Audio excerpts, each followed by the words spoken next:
khasanah budaya Jawa, cengkir gading bisa digunakan untuk acara 7 bulanan, baik siraman maupun selamatan biasa, dengan harapan anak yang akan dilahirkan selamat, sehat, bersih rupawan, dan sesuai dengan apa yang digambarkan orang tua sebagai arti dari cengkir gading itu. Apa sih cengkir gading? Cengkir gading adalah buah kelapa kuning yang masih muda dengan pohon yang tidak terlalu tinggi. Dalam khas tradisi atau budaya Jawa, kelapa gading itu banyak sekali manfaatnya, terutama di dalam ritual-ritual tentang hal yang berbau sedikit mistis. Kalau cara sekarang itu mitos ya. Dan ini kelapa gading ini, kenapa kok tadi pakai kelapa gading itu ya? Satu, dia berwarna bersih, kuning seperti gading, menandakan sesuatu dengan kebersihan. Dan etikanya, kalau dengan hal yang bersih, otomatis apa yang akan kita raih menjadi baik. Intinya seperti itu. Yang kedua, kenapa pakai kelapa gading? Karena kelapa gading itu berbentuk lebih kecil. Simpelnya seperti itu. Kalau untuk era sekarang ya lebih kecil. Kalau misalnya kelapanya besar, terus nanti kan ada upacara tersendiri pada saat berlangsung, nanti kan dimasukkan dari sini deh. Ini masuk sampai ke bawah satu, terus diterima dengan tangan. Nah kalau sampai lolos nanti jatuhnya ke kaki, kan kakinya bengkak. Ya logikanya seperti itu. Untuk mempermudah, intinya itu untuk mempermudah pada saat ritual nanti. Intinya itu.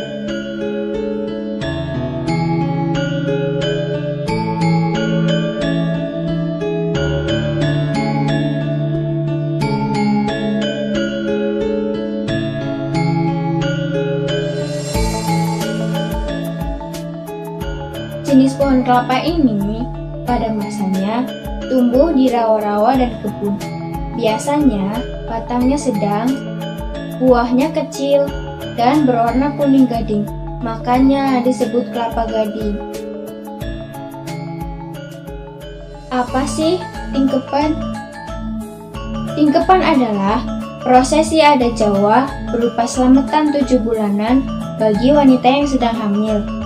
Dari prosesi ini, selain mohon doa akan kelancaran dalam persalinan, acara mitoni ini juga disertai doa agar kelak si anak menjadi pribadi yang baik dan berbakti. Acara mitoni ini tidak pernah lepas dari cengkir gading, yang biasanya dilukis wayang Arjuna yang menggambarkan tokoh protagonis dalam cerita Mahabharata.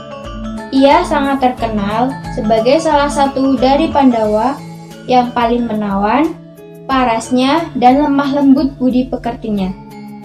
Sebenarnya bisa sih menggunakan tokoh pewayang lainnya, tetapi pelukis pewayangan kelapa gading lebih sering memakai tokoh pewayangan wayang Arjuna dan Dewi Sinta karena sifatnya yang baik.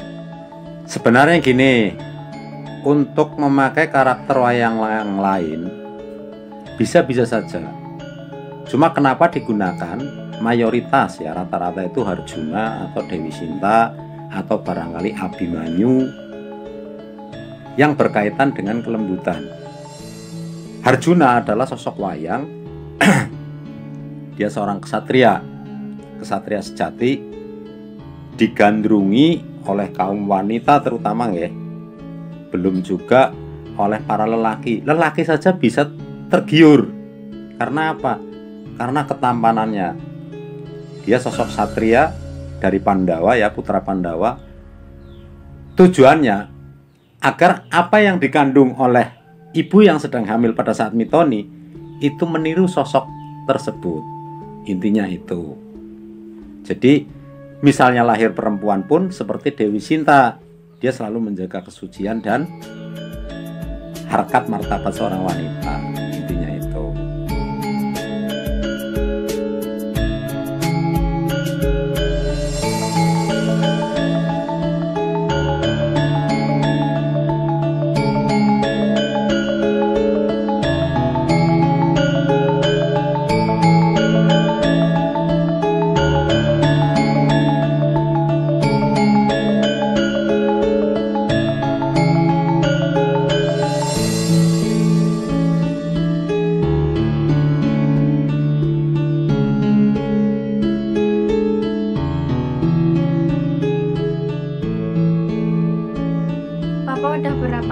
jadi profesi pelukis pewayangan 7 bulanan? Kalau dikumpulkan udah 50-an orang kali Mbak ya. Padahal saya nggak ngerti tadinya, cuma ya kadang-kadang selama ini saya sudah banyak sekali untuk di RT sini saja hampir mayoritas larinya ke saya. Jadi kenapa menggunakan kelapa gading? Ya karena itu sebenarnya yang dicari adalah sesuatu yang bersih, yang baik. Intinya itu. Saya sudah lama Mbak.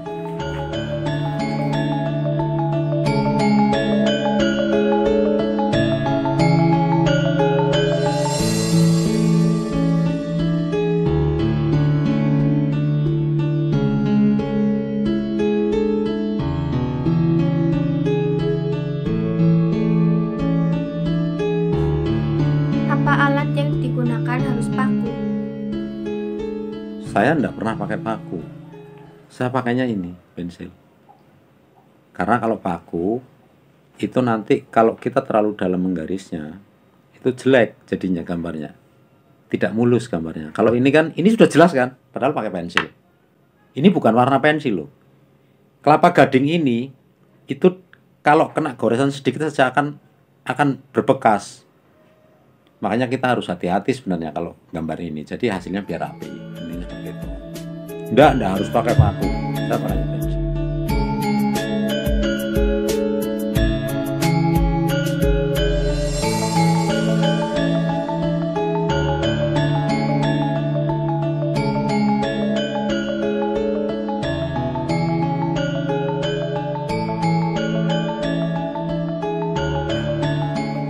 Memangnya setiap 7 bulanan harus digambarkan wayang Arjuna? Kalau tidak digambarkan bagaimana? Apakah ada sebab dan akibatnya? Kalau sebab dan akibatnya ini berkaitan dengan budaya Jawa ya. Kalau budaya Jawa itu kan selalu memakai pakem. Dalam artian pakem itu apa yang menjadi patokan dan tradisi budaya. Sebenarnya ya kalau misalnya mau dipakai juga enggak apa-apa, dipakai ya lebih afdol karena kita orang Jawa, makanya itu kita pakai. Kalau untuk mitos itu kan kaitannya dengan sugesti. Jadi sugesti itu begini, kalau kita meyakini itu akan terjadi sesuatu, maka akan terjadi. Tapi bila mana kita tidak meyakini dengan sesuatu yang akan terjadi, ya tidak akan terjadi.